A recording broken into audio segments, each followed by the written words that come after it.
नमस्कार, जय शिवराय. सध्या छावा नावाचा एक चित्रपट जगभरातल्या थिएटरमध्ये धुमाकूळ घालतोय. त्यात माझ्या शंभूराजांचं चारित्र्य, त्यात माझ्या शंभूराजांचं बलिदान, त्यात माझ्या शंभूराजांचं रणनीती ही खऱ्या अर्थाने उलगडण्यात आलेली आहे. 3 तासात चित्रपट संपतोय. एवढा सोप्पा आहे का रे माझ्या शंभूराजांचा इतिहास जो 3 तासामध्ये संपावा? नव्हेच, अशा हजारो चित्रपट आले तरी माझ्या शंभूराजांचा इतिहास संपणार नाही. इतका बलाढ्य इतिहास आमच्या मराठी जनांचा आणि शंभूराजांचा आहे. हा चित्रपट पाहिल्यानंतर माझी तरुणाई थिएटरमध्ये जय जयकार करू लागते. छत्रपती संभाजी महाराज की जय. आम्ही देखील जय म्हणतो. आमचा ऊर देखील भरून येतो. तरुणाईंना संभाजी महाराज कळू लागले. आनंद वाटतो. बाहेर येतात, गल्लीत येतात, बोळात येतात, मोहल्ल्यात येतात आणि तिथे देखील घोषणा देऊ लागतात, छत्रपती संभाजी महाराज की जय, छत्रपती शिवाजी महाराज की जय, अशा घोषणा देऊ लागतात. त्यावेळेस देखील आमचा ऊर भरून येतो. फक्त शोकांतिका इतकीच आहे, शिवाजी महाराजांच्या आणि संभाजी महाराजांच्या घोषणा देत असताना हातात तंबाखू मळताना आमची तरुणाई दिसून येते. तोंडात तंबाखूचा विडा आणि मावा खाताना आमची तरुणाई घोषणा देताना दिसून येते. आणि मग आम्हाला प्रश्न पडतो की आमचा इतिहास आम्हाला नक्की कळतोय का रे? कळतोय का? बरं, याच्या पलीकडे जाऊन नेहमी ऐतिहासिक चित्रपट आल्यानंतर किंवा संभाजी महाराजांचे चित्रपट आल्यानंतर औरंगजेबाची कबर आणि इस्लामी कबरी जे आहेत ते आम्हाला का आठवायला लागतात प्रश्न पडतो. बरं, शिवाजी महाराजांवर एखादा चित्रपट येतो, त्या चित्रपटात आम्हाला धर्म का आणायचा असतो? ती आजपर्यंत मला पडलेला प्रश्न आहे. अहो, शिवाजी राजा एखाद्या धर्माचा, एखाद्या जातीसाठी नव्हताच. मुळे धर्मासाठी काम केलं आम्ही अभिमानाने सांगतो. भगवा तेवत ठेवला, 7 समुद्रापलीकडे भगवा नेला, हे आम्ही अभिमानाने सांगतो. पण हे सांगत असताना एखाद्या धर्मामध्ये शिवाजी राजांना बांधणं हे योग्य नाही. इतिहास तुमच्या बापाने लिहिल्यासारखा तो वाटात फिरणं देखील योग्य नाहीये. एखादे मंत्री महोदय येतात आणि आपल्या अकलेचे तारे तोडतात आणि म्हणतात की शिवाजी राजाच्या दरबारात एकही मुस्लिम नव्हता. त्यांनी दाखले द्यावे तसे. शिवाजी राजाने कुठल्याही धर्माचं राजकारण केलेलं नाहीये. जो माझ्या स्वराज्यावर चालून येईल, मग तो कुठल्याही धर्माचा असू द्या, मिर्झा राजे जयसिंग असू द्या मग, किंवा तो औरंगजेब असू द्या, तो माझा दुश्मनच, हे सांगणारा माझा शिवाजी राजा होता. आणि तुम्ही कुठे विरोधकांच्या किंवा दुश्मनांच्या फौजा मोजता? दुश्मनांच्या कबरी काढण्यापेक्षा खऱ्या अर्थाने याच महाराष्ट्रात माझ्या अण्णाजी पंत आणि कृष्णा भास्कर जन्माला आले, हे देखील तुम्ही आम्ही समजून घेणं महत्वाचं आहे. आपल्याच फितुरांनी, अहो, दुश्मनामध्ये काय अवकात होती आपल्या शंभूराजांना गिरफ्तार करायची किंवा शिवाजी राजांचा छळ करायची, मिर्झा राजांमध्ये काय अवकात होती? परंतु आपल्यातल्याच फितुरांनी खऱ्या अर्थाने इथला इतिहास नासवण्याचं काम केलेलं आहे. हे लक्षात ठेवावं लागेल तुम्हाला. जर औरंगजेबाची कबर काढायची असेल तर इथल्या खऱ्या अर्थाने अण्णाजी पंतांच्या ज्या ज्या वस्तू असतील त्या देखील इथून नष्ट करण्यात याव्या, हे देखील तुम्ही आम्ही समजून घेतलं पाहिजे. दुश्मन आहेत तर आपल्यातले पहिले मोजायला शिका. विरोधक तर होताच. साम्राज्यावर स्वराज्यावर चालून आलेला औरंगजेब आज आहे. आजही आम्हाला नको वाटतो. आजही आम्हाला त्याचा खऱ्या अर्थाने फोटो जरी चित्रपटात देखील त्याला बघितल्यानंतर आमचा राग होतो. आहेच, आलाच पाहिजे राग. परंतु त्याचं थडगं काढून इतिहास बदलता येत नसतो. धर्मामध्ये वाटू नका शिवाजी राजाला. शिवाजी राजाच्या दरबारात मुस्लिम, मराठा आणि इतर जाती धर्माची लोक देखील कार्यरत होती. त्यांनी लढाया केल्या. मग माझा तानाजी मालुसरे देखील धनगर समाजाचा होता. मदारी मेहतर असेल, अहो, महाराजांचा वकील, अफजल खानाचा वकील कोण आहे? कृष्णा भास्कर, ज्याने महाराजांच्या मस्तकावर वार केलाय. आणि शिवाजी राजाचा वकील कोण आहे? मदारी मेहतर. मग आम्ही कसं म्हणू शकतो? अहो, जो कुठल्याही जातीचा असू द्या, कुठल्याही धर्माचा असू द्या, माझ्या स्वराज्यासाठी खर्ची जायला तयार आहे ना, तो माझा आहे, तो स्वराज्याचा आहे. आणि खर्ची गेलेल्या मावळ्यांची इतिहासात नोंद आहे.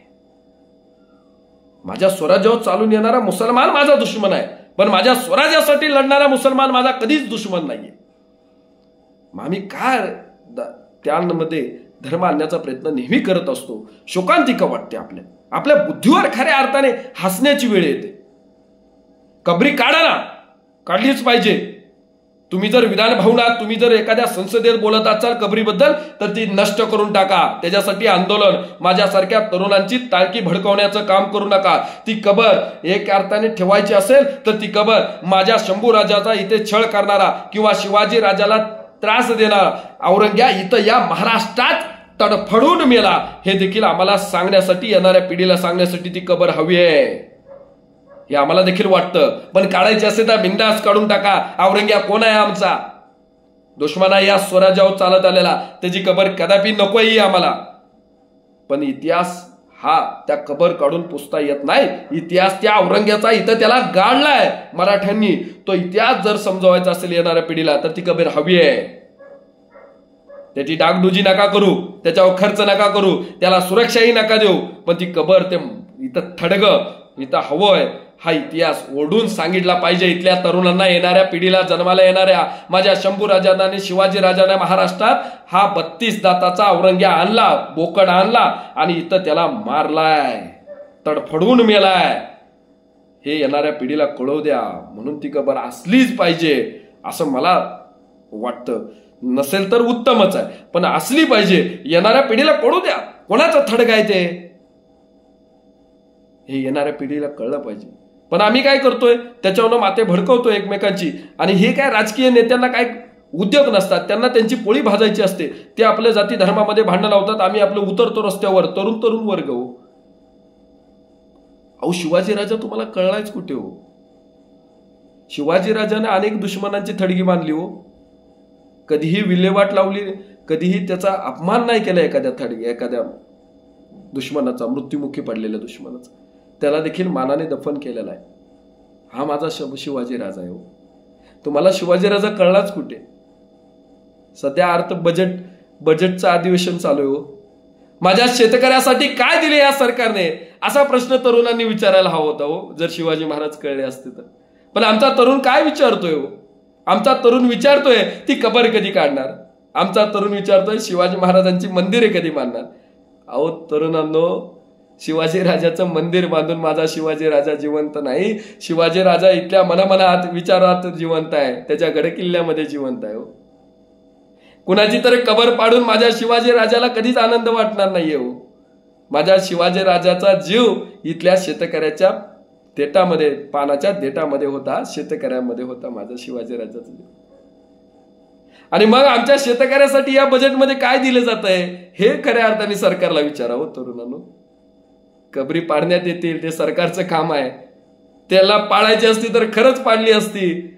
परंतु ज्या शेतकऱ्यांसाठी या बजेटमध्ये सरकार नक्की काय मांडतंय, का तुमचं लक्ष विचलित करतंय, हा प्रश्न स्वतःच्या मनाला कधीतरी विचारा. शेतकऱ्याच्या पोराटोराला एकत्रित करून हे स्वराज्य उभं केलं. इतकी मनगटात शेतकऱ्याच्या ताकद आहे. पण ह्या शेतकरी आज कुठंतरी भरडला जातोय माझ्या महाराष्ट्रात. बजेटमध्ये त्याच्यासाठी काय योजना आहेत किंवा किती अर्थ मांडलेला आहे, किती पैसा त्याच्यासाठी दिलेला आहे, हे आम्ही कधीतरी अभ्यासा. मग शिवाजी राजा कळेल. आणि शिवाजी राजा असा समजून घ्या. या दंगली बिंगलीच्या भानगडीत पडू नका. कबरी काढायची असतील तर कधीच ते राज्यकर्त्यांनी काढले असतील. तुमचे आमचे भांडण लावण्यासाठी त्या कबरी तशाच ठेवलेल्या आहेत. आणि म्हणून जागे व्हा. या निर्लज्ज राज्यकर्त्यांच्या कधीही नादाला लागू नका. आणि शिवाजी राजा जर समजून घ्यायचा असेल तर वाचा आणि येणाऱ्या पिढीला वाचवा, तर शिवाजी राजा कळेल. एवढंच बोलतो. तळमळ आहे भरपूर.